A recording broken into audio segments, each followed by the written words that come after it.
ఈరోజు public accounts committee public undertaking committee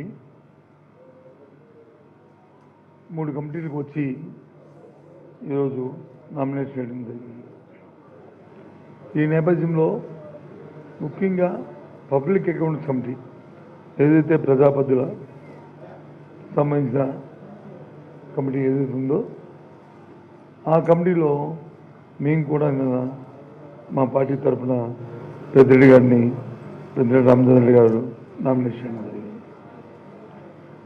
సాంప్రదాయ ప్రకారం 1967 నుంచి కూడా నేటి వరకు మన రాష్ట్రంలోనే కాదు భారతదేశంలో ఉన్న అన్ని రాష్ట్రాల్లో కూడా దాంతోపాటు కేంద్రంలో ఉన్న పార్లమెంట్లో జరిగిన వివిధ సందర్భాలు వివిధ నేపథ్యాల్లో కూడా ప్రతిపక్షానికి ఈ పదవి ఇవ్వడం అనేది ఏదో పదవి అలంకారప్రాయం కోసం కాదు. ఏదైతే అధికారం ఉన్న ప్రభుత్వాలు ఏవైతే అధికారం ఉంటాయో వారు చేపట్టిన వివిధ కార్యక్రమాలకు ఖర్చు పెడుతున్న ఖర్చులు వాటికి సంబంధించిన లెక్కలకు సంబంధించి అదే ప్రభుత్వం చూస్తే దానివల్ల ఉపయోగం ఉండదు, దాన్ని థర్డ్ పార్టీతో ఉంటే మంచిది, వాళ్ళు వచ్చి చూసి దాంట్లో ఏమైనా తప్పులు ఒప్పులు ఉంటే సర్దిదిద్దుకోమని సూచనలు చేస్తుంటారు. తద్వారా కంప్యూటర్ ఆర్టిజన్లు ఏదైతే కాగుందో వారు కూడా దీన్ని నిర్ధారిస్తారు అని ఒక మంచి ఉద్దేశం సదుద్దేశంతో దీన్ని ఈ కమిటీని రాజ్యాంగంలో పొందుపరిచారు.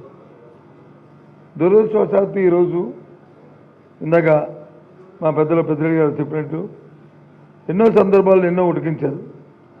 సభ్యులతో సంబంధం లేకుండా నెంబర్ గేమ్తో సంబంధం లేకుండా ప్రతిపక్షానికే ఆ పదవి ఇవ్వడం అనేది జరుగుతూ వస్తున్న నేపథ్యం. కానీ ఈరోజు కొత్త విధానాన్ని తీసుకొచ్చారు. మేము శాసనసభలో మా తాలూకా మెజారిటీ ఉంది కాబట్టి మేము వచ్చి 160 పైసలకు మేము ఉన్నాం కాబట్టి మీరు 11 మంది సభ్యులే ఉన్నారు కాబట్టి ఒక సభ్యుడు గెలవాలంటే మీకు 18 మంది శాసనసభలు ఉండాలని కొత్త విధానాన్ని తీసుకొచ్చారు. అయినా సరే చూద్దామని చెప్పిన అందుకే నేను నామినేషన్ వేస్తాను. నేను సాంప్రదాయాన్ని మీరు వచ్చి కొనసాగిస్తారా, లేదు సాంప్రదాయానికి వ్యతిరేకంగా వెళ్తారా, ఒంటెత్తు పొగడితే వెళ్తారా?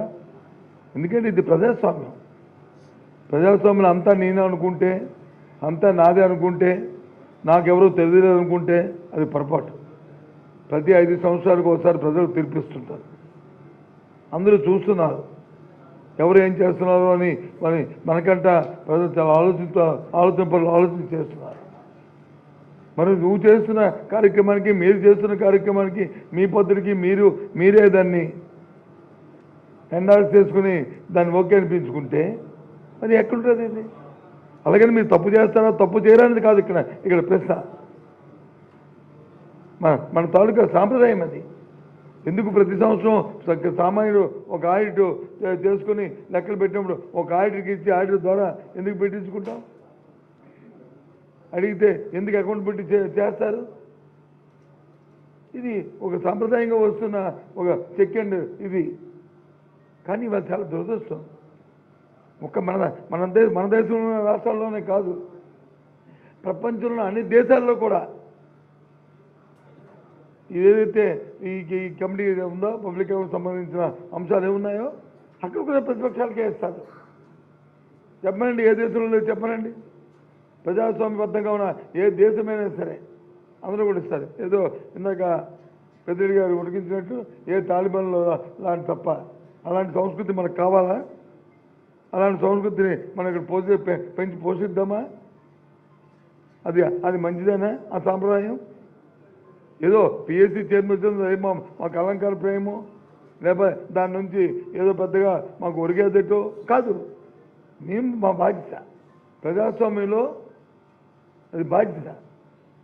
ఒక ప్రతిపక్షంతో ఒక బాధ్యత, అధికార పక్షం వచ్చి వాళ్ళు కూడా వాళ్ళ బాధ్యత. కానీ ఇవాళ అవన్నీ తొంగలో తొక్కారు. ప్రజాస్వామ్యం లేదు, మా ఎస్ఆర్ రాజ్యమని చెప్తున్నాను. దయచేసి రాష్ట్ర ప్రజలందరూ కూడా గమనించాలని కోరుతున్నాను. దయచేసి రాష్ట్ర ప్రజలందరూ కూడా ఆలోచించాలని కోరుతున్నాను. ఇది మంచి సాంప్రదాయమా అని కోరుతున్నాను. ఇలాంటి సాంప్రదాయాలు రాబోయే తరానికి ఏం సమాధానం చెప్తుందో ఆలోచించమని కోరుతున్నాను.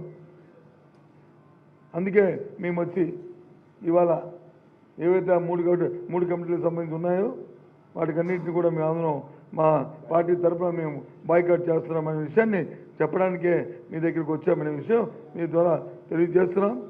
న్యాయ నియంత్రణ ప్రదే రేపు ఆలోచన చేద్దాం. కానీ ఇలాంటి సాంప్రదాయాలు మంచిది కాదు. మనం అధికారం వచ్చినప్పుడు అధికారంతో రెండు మంచి సాంప్రదాయాలు తీసుకురావడం ప్రయత్నించాలి తప్ప ఇలాంటి అభిప్రాయాలను ప్రజల మీద రుద్ది రాబోయే తరానికి ఇలాంటి చెడు సాంకేతికాలు ఇవ్వడం అనేది సాంప్రదాయం కాదనేది మా అభిప్రాయంగా తెలియజేస్తున్నాను. ఒక నిమిషం ఒక్కొక్కరు రూల్స్ చెప్పండి. రూల్స్ ఏంటి? రూల్స్ మీకు తెలిసిన రూల్స్ చెప్పండి. వాళ్ళు చెప్పిన రూల్స్ చెప్పండి స్వామి. వాళ్ళు చెప్పిన రూల్స్ చెప్పండి స్వామి. రూల్స్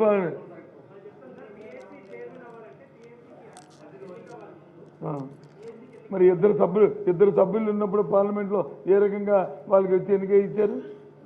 అది డిస్కషన్లో నెగోషియేషన్ బట్టి సాంప్రదాయం బట్టి ఆలోచన ఉంటుంది. ఆలోచన మేము వేసాము నామినేషన్ వేసాము వాళ్ళు అయిపోతారు కదా. ఒక ఖాళీ పెట్టి సరిపోయింది కదా, ఆటోమేటిక్గా అది అయిపోయింది కదా. ఇదండి ఇద్దరు వేసాము మేము అయిపోయా. అది పోటీ లేదు కదా దానికి. అది ఆటోమేటిక్ వద్దు. పోటీ లేని ఎందుకు ఎవరో మరి పోటీ ఉంటే కదా. పోటీ ఉంటే మేము దూరం అని చెప్పాం. మేము ఏదైనా సరే మేము పోటీ ఉంటే దీనికి వ్యతిరేకం. ఇప్పుడు దీనికి కూడా ఒకరు వాళ్ళు ఇద్దరు అయిపోయారు అనుకో మేము ఉంటామే.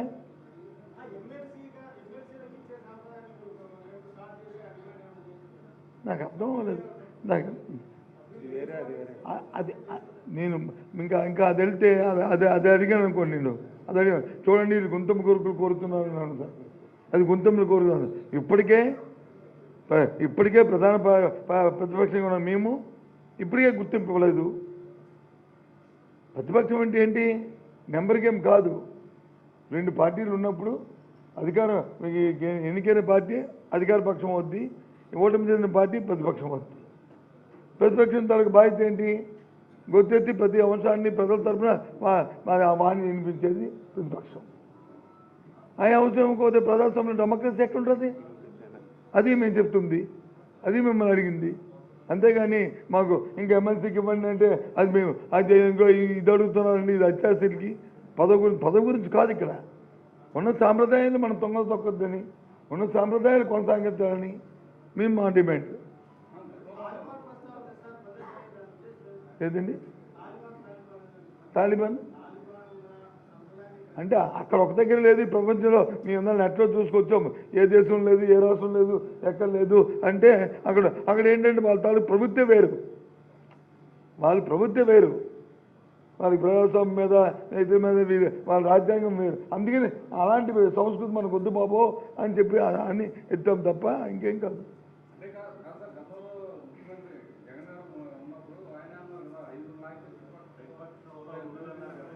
సార్ ఇగో చెప్తాంట్రా ఒక విషయం ఆయన అన్నారు, లాగారు, చేశారు, చేశారు అన్నారు కదా.